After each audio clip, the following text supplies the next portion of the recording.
Hello, good morning, good evening, good afternoon, Earthlings, wherever you are. This video is going to be all over the place. This is all, again, to do with Harry and to do with the ghosts. I've been reading your comments, absolutely brilliant, and I've made notes. Firstly, Anderson Cooper, is it, who is the I think the last of the Vanderbilts. I'm not sure about that, actually. A lot of you have said it's a soft interview. Well, I'd start off by saying that I've, let's say, worked with a lot of barristers and lawyers in my time. And unlike on TV, where attorneys shout and barristers are can be very hostile, interrogating people, and the way some journalists are depicted on the TV, very much the style of people like Andrew Neil, Jeremy Paxman. Yes, that's a hard hitter. Piers Morgan, I wouldn't have thought, is a walk in the park. However, in my experience working with barristers and lawyers, some of the most lethal, absolutely lethal ones are the ones that are calm, nice, and they make the person that they're interviewing lulled into a sense of security, and they're able to pull something out. Now, I thought Oprah was going to do that, but she clearly didn't. And I could see she was in a situation where they could have just gotten up and walked out, and that'd be that. This is a different situation. I am familiar with the guy Anderson because I was interested in his mother, and I know what happened to his brother, and that was just terrible. But I've never seen him interview anybody until that promo clip, and he's not the kind of person, if anyone's ever had a loss adjuster or a loss assessor in their life, so hold fire. And trailers can be misleading. They can be very misleading in order to whet the appetite of the audience, so I'd reserve judgment on that. Some of you have said that it's rehearsed and he's on script. Well, yes, I'm certain of that. I bet you're right. But again, the way Anderson comes across is the kind of person who can quite easily and very smoothly take it off script. And he's the sort of, I mean, if Harry was interviewed by Morgan, for example, he'd have his guard up, he'd have his henches up, he'd be tense the whole time, he'd be ready for it. Whereas with Anderson, he's quite liable to drop his guard, and that's lethal, absolutely lethal. So I just tick them off my list because I've got all kinds of stuff. We've got, they're drilling something in the road here as well at the moment. And today, I think we've got a dolphin trip, and I've got to do like spring cleaning after Christmas and all that kind of stuff. Now, one of you, your comments, like, they just get my brain fried, did point out that didn't someone tell Harry that the late Queen's body will be transported on the royal train? Harry obviously told his wife, who told Omid, who tweeted and blurted before it came out that wasn't the case at all, and one can only imagine the conversations going on behind palace walls over that. Perhaps William would have been, I don't know, doing a bit of a dance around the palace, going, told you so, told you so. You know, maybe something like that could have been going down. And one of you in the comments of the last video made a brilliant suggestion, and I do hope Harry watches this. Harry, can you not tell something to your wife? Don't tell anybody else. Something shocking. I don't know, just tell Meghan, nobody else. Sit back and see if Omid tweets, or it turns up in the newspapers, or there's some suggestion, because that is actually exactly what Graham and I used to do. We used to feed misinformation to different family members and different friends when we were on the run. And guess what? None of them ever appeared in the newspaper, so we knew, but we had to test it out. We had to be certain, because being a fugitive, and a few of you have asked, if you Google Fiona Mont, there's a wiki page and that explains it. For those of you that have been with me for a while, you know the story. But when you're a fugitive, bloody hell, the stakes are high. That's your liberty, that's your life. Never mind escaping castles and palaces, and I can't live in this 16-bedroom mansion any longer, the stakes are so high. Never mind all that. I mean, I was on the run and we were skint. I had £2,000 to my name. I was pregnant, living in a caravan in a foreign country. How much more pressure can you take? So we had to be sure. And all our family and friends passed the test with flying colours. Nothing turned up in the newspapers. Absolutely nothing. We were watertight. So Harry, could you not feed your wife a little bit of misinformation? Just test it out. Just check it out. Graham's actually done it to me before. Nothing on the run. Someone contacted him from his past, coincidentally, someone we'd been talking about, and they'd contacted him by email, and he thought it was me. I'd set an email up to trip him up, and it wasn't me, but he set me up and I passed the test. So misinformation can be a very useful thing. Now, getting on to the apps in the house, I have been using, and it is a really good app called Paratek, Paratek. Now, I'm going to the boat today, and I'm going to go during daytime hours and test it out, because the way apparently it works is it's picking up frequencies that we can't hear normally. Well, we just can't hear them. Where those transmissions are coming from, that's the part that interests me. They might not necessarily be dead people. It's not inconceivable. They could be people that exist in a different frequency to us, and we're picking up transmissions. We all know there are radio waves out there. There's all kinds of transmissions. I've often wondered about people who hear voices in their head.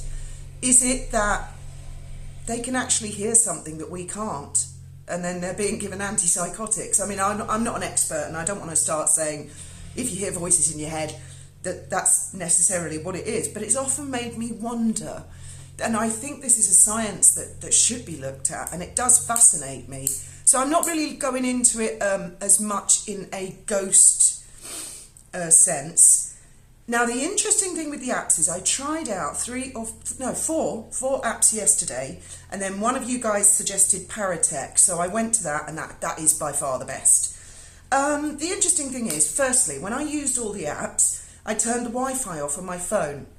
So it wasn't on the internet, but yes, these apps you have to allow them access to your phone. Maybe they can pick up words that you regularly use. Now, we had about 8 people, and they were the same names. We had Andrew, Jacob, Joseph, Isabella, Ariana, Sally, Terry, and I think there was another one, and there was one that just would not. Paul was another, and they were saying certain things. They were interested in certain subjects. For example, Terry was interested in crew. He was interested in ships. He was using a lot of marine terminology.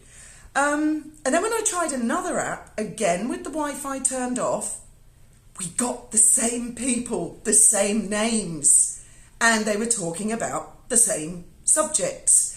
And that was on all 4 of the apps. And then by the time I got to Paratek, and they clearly were taking turns in talking to us, because they would announce their name, which would mean, well, Andrew actually is quite an angry person, and he just says bye, or don't want to talk to you anymore. Whereas the others, they'll just say like Ariana, and we're like, okay, we're talking to Ariana now, whoever Ariana is. Isabella, by the way, is a Spanish name. It's the Spanish equivalent of Elizabeth. That's the other thing. We could have this app in different languages, which is quite helpful, because we've got 2 language barriers. One, we don't understand where the transmissions are coming from, and the other language barrier, of course, is Spanish. Now, I have no idea that there were 8 people in this house. They're not malevolent. They're not, I wouldn't even say they're ghosts. We've occasionally seen the odd thing in this house. It's a very, very, very old house. And they could identify objects. One of them actually identified a vape on the barrel. And I said, oh, that's unusual, because a vape is a modern thing.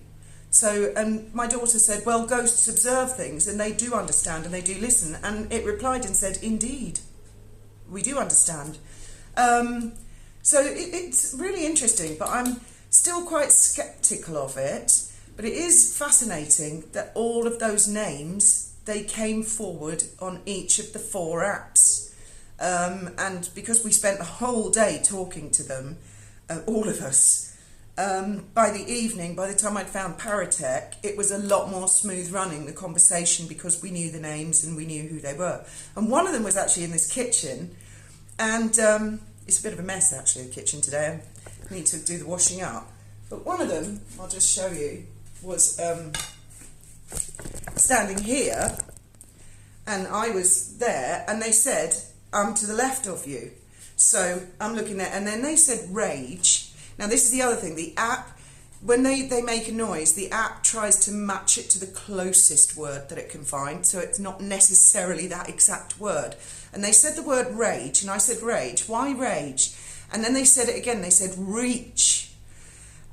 Reach left for the pens.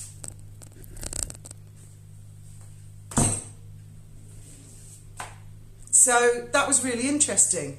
And they were also telling me where the road is in relation to our house, and etc, etc. So quite fascinating and chatty. And again, I'm not convinced these are dead people. I'm not convinced these are ghosts. For all we know, this frequency could be tapping into, I don't know, residents in this house in the 1920s, and I'm the ghost, and I'm making noises and interfering with them. So, because Ariana's a chatterbox, and they quite often tell her to shut up. I thought they were telling me to shut up. They're like, shut up, Ariana. Shut up, Ariana. And she's quite forthcoming. So it will be fascinating to test that particular app out on our boat. Because boats traditionally are not, I wouldn't have thought, unless it's a massive ship, and our boat is not a massive ship, they're not haunted.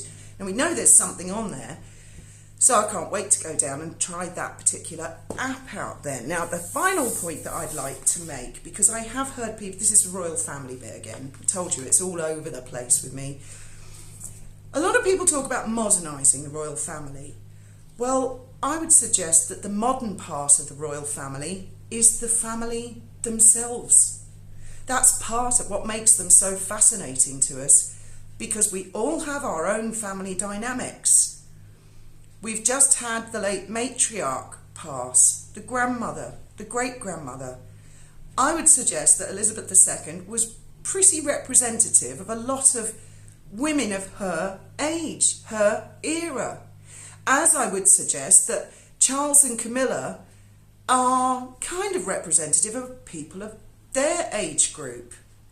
And although, okay, they're far removed from us, a lot of people relate to Harry and Meghan.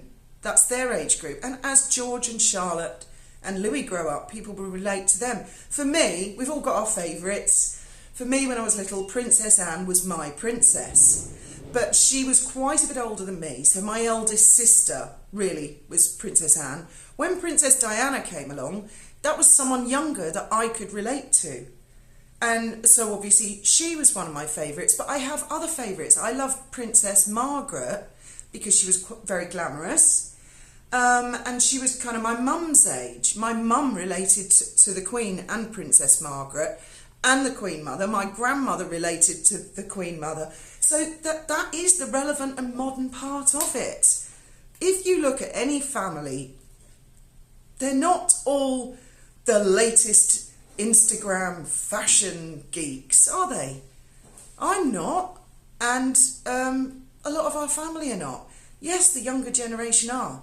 So the old-fashioned part of the royal family are the buildings, the jewellery, the carriages, the crowns.